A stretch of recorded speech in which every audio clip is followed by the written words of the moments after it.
When I was in the market for a new food processor, I wanted to get the best model that I could for my home kitchen. And I landed on the Magimix 5200xl because it has a super sharp blade, a really powerful motor, and comes with a ton of attachments. And they also use it on Great British Bake Off. But after 5 years of extensive use, would I buy this again, or was all this just overkill? So let's take a closer look and I'll give you a full review of this appliance. The first impression you get when you use this machine is that it's super sturdy and well built, that the main mixing bowl is really nice and big, and that the blade is razor sharp. And it's actually built by a reputable French knife company called SABATIER, so you know it's going to be good. Our first test is going to put this blade to the test, and we're going to see how this thing handles soups and purees. So here I have some butternut squash that I just cooked down in some veg stock, which I'm adding to the machine. The lid fits really nice and tightly, and the machine won't even operate until the lid's clicked in place and this little plastic insert is also clicked in place, which just gives you a little bit of peace of mind. And this machine kind of passes this test with flying colors. It's capable of pureeing large amounts of material to a really nice, fine consistency. Now, if you are working with smaller batches and you worry that this might be too big, there are also smaller bowls included for things like dips and salad dressings. And even the smaller blade that goes with this bowl is excellent at breaking up tougher ingredients like stale bread or nuts that you can crush into fine pieces. I'll also admit that this machine is my absolute favorite way of batching pie dough, as it just cuts the butter into the flour really perfectly and quickly, so I can get my dough chilled within a matter of minutes. These same blades also chop up ingredients really well. I originally thought that it would honestly just bruise up and bang up ingredients, but then when I was testing out a veg stock recipe, I was so impressed by how nice and fine it got things. On the subject of vegetable prep, there are also a ton of attachments for this thing. So let's take a look at how this machine deals with slicing and dicing and grating vegetables, which is a feature I've barely used over the years, admittedly. I tried using the thinner slice attachment for some butternut squash, which later became the puree that you saw earlier. And using the thicker slice setting, I wanted to work with some carrots and celery for a stock that I was making. And aside from some human error, the machine did an incredible job of eating these veggies up. There are also two grating settings, so I displayed my great strength on my last carrot and tested out both the thicker grating attachment and the thinner grating attachment. I didn't have any cheese to test out, but I will definitely be using this for my next mac and cheese. And finally, I just wanted to see how fast I could get through and slice a whole head of cabbage for something like a coleslaw or a sauté. And let's just say I was really impressed with the overall results of this machine. This took 1 minute. Now, this next feature is only one that I've started to really enjoy and appreciate over the past year, and that's having a super powerful citrus juicer in my kitchen. I did a whole video on this, but you can basically mow through an enormous batch of oranges in absolutely no time. There are also a bunch of other attachments, like a dough kneader and an egg whipper, but I've honestly never used them.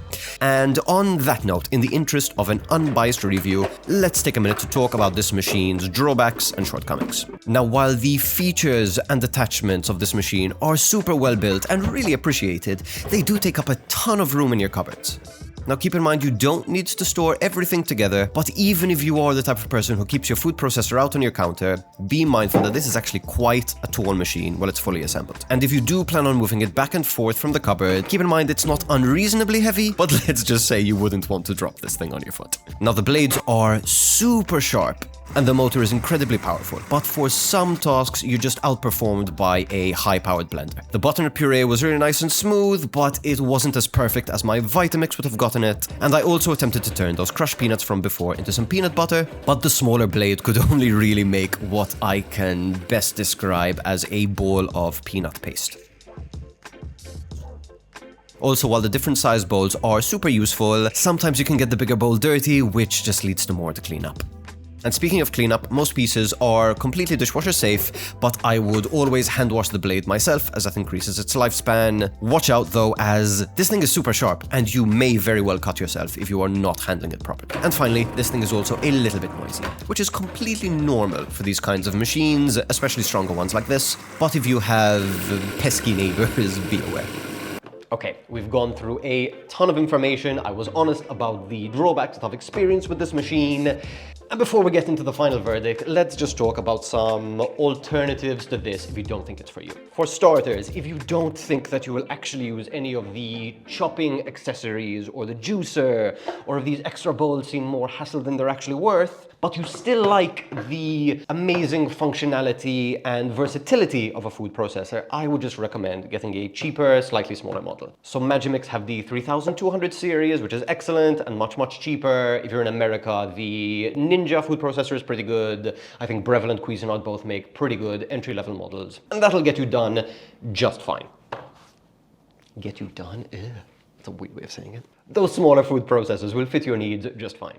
Maybe you don't even need a food processor. If the most exciting thing you saw about this thing was the versatility of making dips and sauces and purees and soups, honestly, a blender and immersion blender may just suit you better. Having said all that, this is a review of this particular model, this particular machine. So here is my final verdict. Now, I'm going to be honest, a lot of these chopping things I barely used in the past 5 years. And making this video and testing everything out just really got me excited about actually using these things. Like, I can prep so much more in bulk because of this machine. Also talking about the actual food processor itself, this thing is a beast. Be careful when you're washing up. Like, I got a little cut from like handling the blade, but the blade is very, very sharp. It is very, very powerful. This does a ton of work. I would rather make pie dough and pasta dough in this than in my KitchenAid. The juicer is amazing, extra value. Honestly, the smaller containers are a little bit extra, but it doesn't hurt. But these I probably will put into deep storage. I rarely use them. I didn't even figure out what attachment goes inside this. It might be the chopping, maybe I'm dumb. Men don't like reading instructions. It's our curse. So yes, final verdict, if you do not have a blender, you don't have an immersion blender, maybe you don't have a KitchenAid, those are all very expensive appliances. Like, don't get me wrong, this is not a cheap unit by any stretch of the imagination. I think I paid like 300 to 350 euros for this. But if I didn't have any other appliance, I could just pick one, I might pick this. Honestly, it does the most. It is the most versatile, and I feel like it's one of the appliances that has the most untapped potential inside my kitchen. This is like the Swiss Army knife of kitchen appliances. It is not a necessity for everybody, that is for sure. I could very much get by just fine without any of this, but when I want to juice citrus in bulk, when I want to make a big batch of some sort of like pie dough or pasta dough, or like anything that is a little bit too big and too hardy for my blender, this thing comes in clutch. So yes, TLDR, I think even if you are in the States, I would go through the trouble of sourcing a Magimix and buying it. The French blade is incredible. It is like the best I've seen by far. And the next step up, I think, would be a Roku, which is like a very professional appliance that does not look nearly as nice and costs like $1,000. If you don't think that a food processor is for you and you would rather have a blender or a stand mixer for your little holiday splurge this year, you can check out these videos here. And I would really appreciate that. Thank you so, so much. And I'll catch you in the next one. Bye. What a strange looking thing.